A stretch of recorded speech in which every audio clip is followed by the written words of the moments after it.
Dans le sud du désert du Sahara, il y avait cet homme, Nassim.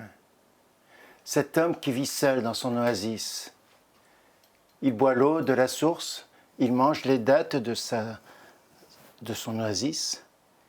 Parfois, les caravanes lui laissent un peu de michoui, un peu de couscous quand il leur rend des services.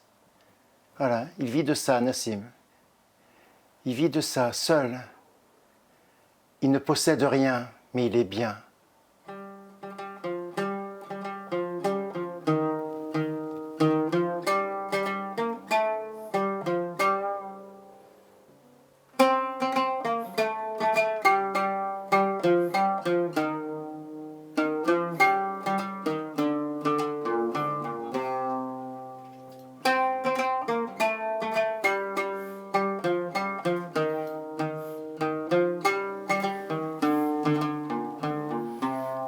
Nassim, il est sur ses talons, il est là, il est bien, assis comme ça.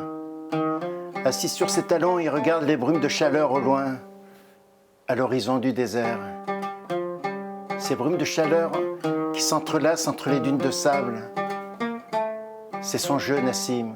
Pendant ce temps, il égrène le sable entre ses doigts, le sable du désert qu'il aime. Et ce jour-là, au loin, il voit un petit point qui grossit entre les dunes de sable, qui s'approche de lui. Et c'est un chameau qui s'approche de Nassim.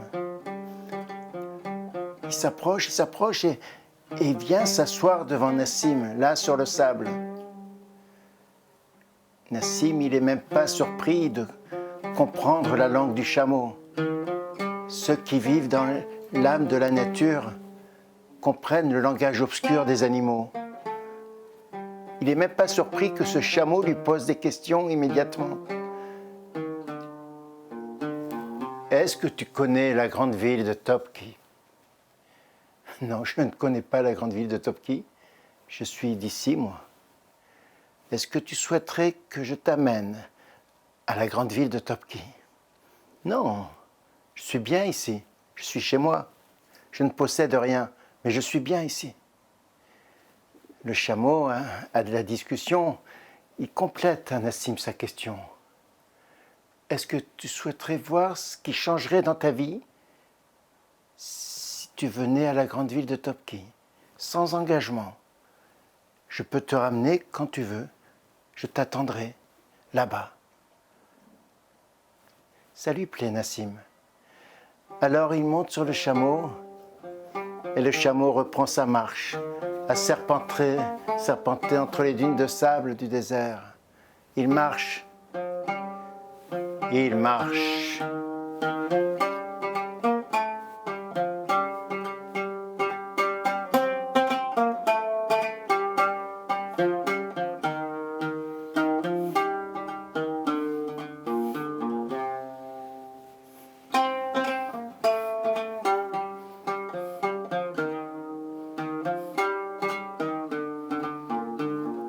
Pendant 2 jours et 2 nuits, ils ont marché comme ça.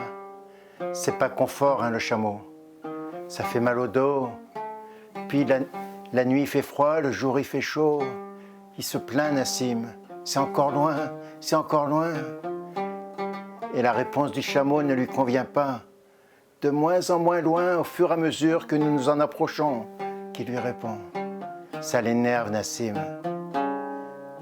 Et puis, au bout de 2 jours et 2 nuits de marche, ils arrivent en haut du cratère qui contient la grande ville de Topki. Le chameau s'installe à l'ouest de la grande ville. Voilà, Nassim, c'est là, la ville de Topki. Tu peux descendre, tu peux y rester tant que tu veux. Moi, je resterai là, je t'attends 1 jour, 2 jours ou 20 ans. Nassim descend le chemin. Il se retourne de temps en temps pour voir si le chameau ne s'en va pas. Non, le chameau lui fait signe de la tête, il est bien là. Presque il le saluerait, mais il se contente de baisser la tête. Alors Nassim est rassuré, il descend et plus il s'approche de la ville, et plus il entend les bruits de la ville. Plus il sent que ça murmure, que ça grouille, que ça gronde. D'abord le marché à l'entrée de la ville de Topki. Et puis les petites ruelles où tous se bousculent, se parlent, rient, se disputent. Et les mules qui passent au milieu de tous les marchands. Une autre vie pour Nassim. Il ne connaît pas tout ça. Ça le bouscule, tout ce bruit, ça le bouscule, tous ces sujets de discussion entre les gens. Alors, tout l'après-midi, Nassim, de bousculade en bousculade dans la grande ville, il entend des chants, il entend des rires. À un moment, c'est trop pour lui, alors il se met contre un mur, Nassim. La lumière ternit sur les murs de la ville, et lui, il met son pied contre le mur pour s'appuyer. Et il retourne dans ce qui le fait lui, Nassim, à murmurer une chanson de son enfance, les yeux fermés.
Il est parti loin, Nassim, loin dans sa vie. Il s'est retrouvé dans le désert pendant qu'il chantait. Il était loin de tout ça. Chacun en est seul derrière ses yeux. Et quand il rouvre les yeux, Nassim, il voit les passants qui se sont arrêtés autour de lui. Il voit des sourires bienveillants, des regards doux. Et il voit surtout des pièces qu'on lui a lancées qui sont par terre pour le remercier de sa chanson. Dans cette émotion, Nassim, il ramasse les pièces, il remercie les passants. Et puis, immédiatement, il voit une auberge juste à côté. Alors, il va à l'auberge, justement. Il n'avait pas d'argent pour payer son repas. Il rentre dans l'auberge, il demande une soupe de pois chiches et un thé à la menthe. Il se met à une place où il peut observer l'auberge, tout ce qui se passe. Il est buvard de tout ce qui se passe, de toutes ces émotions, de tous ces échanges, de ces rires. Il est buvard de tout ça. Il absorbe toute cette émotion de la ville. Il reste un long moment après son repas, jusqu'à la fermeture, à regarder tout ça, ces parties de dominos interminables, les gens qui rient, les gens qui s'énervent. Et puis à un moment, l'aubergiste, avant de fermer son auberge, qui vient vers Nassim et qui lui dit « Tu sais au moins où dormir toi ce soir ?» Et non, Nassim, il pensait juste remonter en haut, voir le chameau. Non, il n'avait pas prévu de dormir ici. Alors l'aubergiste lui propose de monter sur le toit. « Sur ma terrasse, tu es le bienvenu. C'est là-haut que je dors aussi. Sur la terrasse, nous avons la couverture du ciel. Tu peux venir, tu es chez toi. Tu peux rester là tant que tu veux. » C'est ce qui s'est fait. Nassim il s'est installé chez l'aubergiste et dès le lendemain, il s'est rendu utile à la cuisine, à couper les légumes, à griller les viandes, au service après. Il s'est rendu utile à laver la vaisselle. De jour en jour, Nassim est devenu indispensable à l'auberge. Et puis le soir, avec son ami, ils faisaient eux aussi des parties de dominos interminables sous la voûte céleste. Il était bien là, Nassim. Il était bien. Jusqu'à ce jour où l'aubergiste lui dit « Tu sais, Nassim, Je n'ai pas d'amis à part toi, je n'ai pas de famille. Et bientôt je vais passer de l'autre côté. Je suis malade. Alors je souhaite te laisser mon auberge, parce que tu es quelqu'un de bien. D'apprendre ça, Nassim est triste, mais en même temps c'est une confiance que lui accorde son ami. Il espère que ça se passera dans longtemps, mais à peine 2 semaines après, l'aubergiste meurt. Et Nassim récupère l'auberge, comme il l'avait prévu, l'aubergiste. Il s'est jeté dans le travail, il s'est jeté dans ce service aux autres. Et puis, les clients sont venus nombreux, l'auberge a bien marché, il a embauché d'autres employés, il a même créé une 2e auberge, puis une 3e auberge, Nassim. C'est devenu une affaire qui marche, il est devenu riche. Et puis un après-midi, il était dans sa cuisine en train de faire sa comptabilité, et puis il entend un rot dans son dos. La fenêtre était ouverte. Il se retourne et c'est le chameau qui était là. Nassim, est-ce que tu souhaites que je te ramène dans ton coin de désert, dans ton oasis?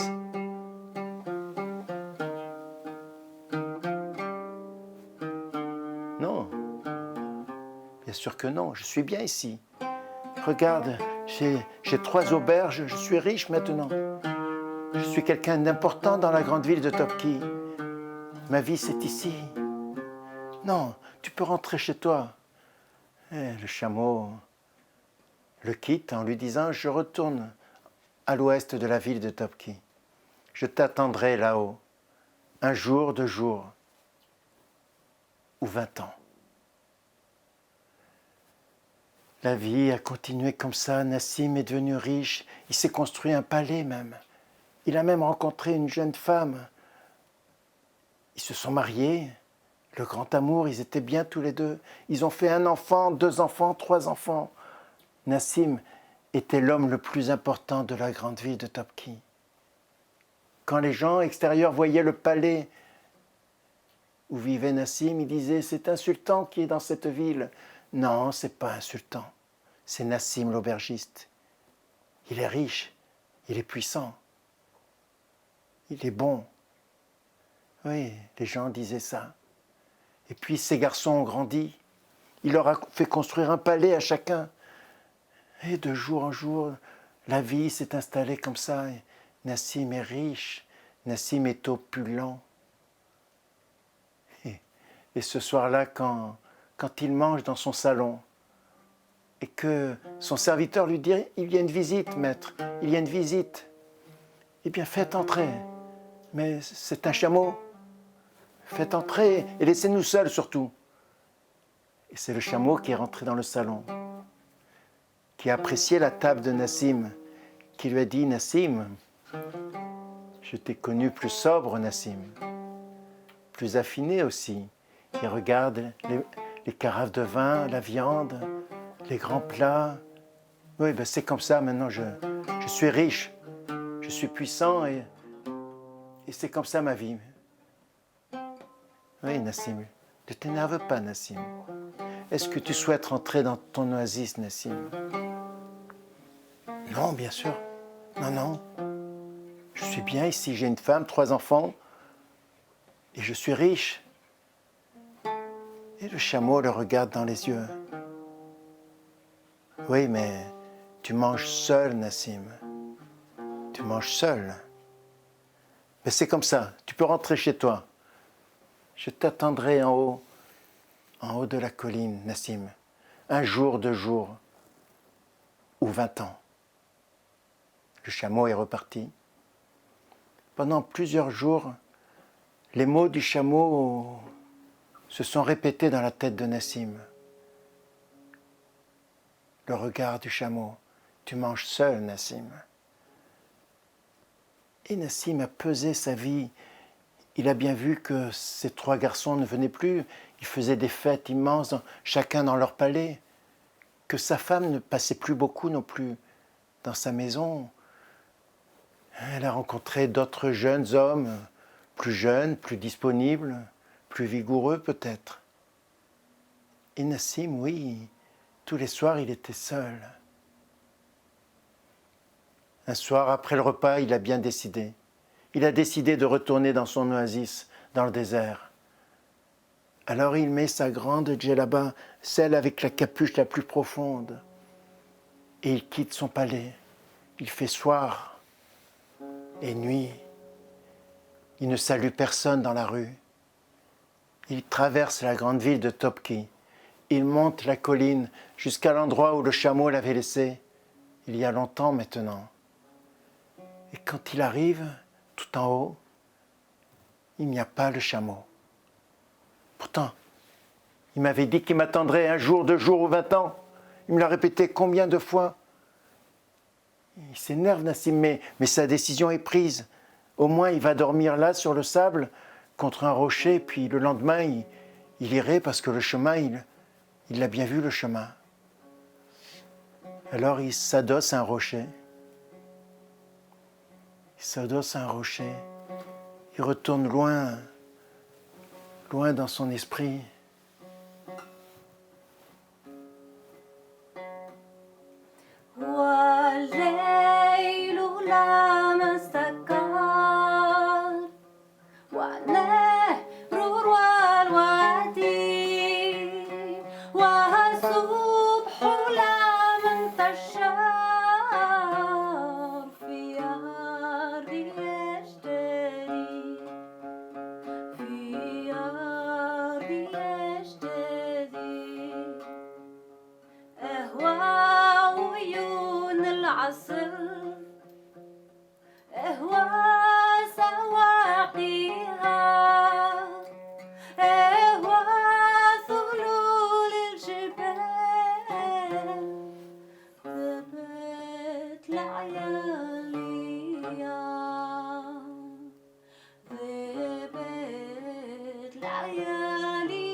Quand un épi d'or de soleil a touché les paupières de Nassim, signe que le jour se lève, c'est à ce moment-là qu'il a senti ce rocher sur lequel il était adossé, qui a commencé à bouger, qui s'est secoué, qui s'est levé, le chameau qui était là. Qu'est-ce que tu fais, Nassim, là? Je veux rentrer chez moi, qui dit Nassim. Je veux rentrer chez moi. En silence, il est monté sur le chameau et le chemin s'est fait, a serpenté entre les dunes de sable. La couleur, c'est jaune. De jour et de nuit, de marche entre les dunes de sable du désert. Et Nassim se surprend à sentir ses cheveux affronter le vent de nouveau, alors qu'il n'avait plus de cheveux. Il sent les traits de son visage se tirer, les rides disparaître. Il sent son ventre s'affiner. Et puis, quand son oasis est là, juste devant, il se surprend à sauter de manière alerte sur le sable et à courir vers son oasis. Il retrouve son oasis telle qu'elle était, la source, le dattier, tout. Il y a même des petites asperges qui sortent du sable, des feuilles, des trèfles à 3 feuilles. Et puis il s'assoit sur ses talons comme il faisait avant, Nassim. Il touche de nouveau le sable du désert qui l'égrène entre ses doigts. Il a un grand sourire. Le chameau est reparti, comme ça, tranquillement, serpente entre les dunes de sable. Et Nassim, il touche ce sable qu'il aime, ce sable jaune, et au loin, il voit ce point de chameau qui disparaît entre les brumes de chaleur. Il est d'ici, Nassim, et il est bien.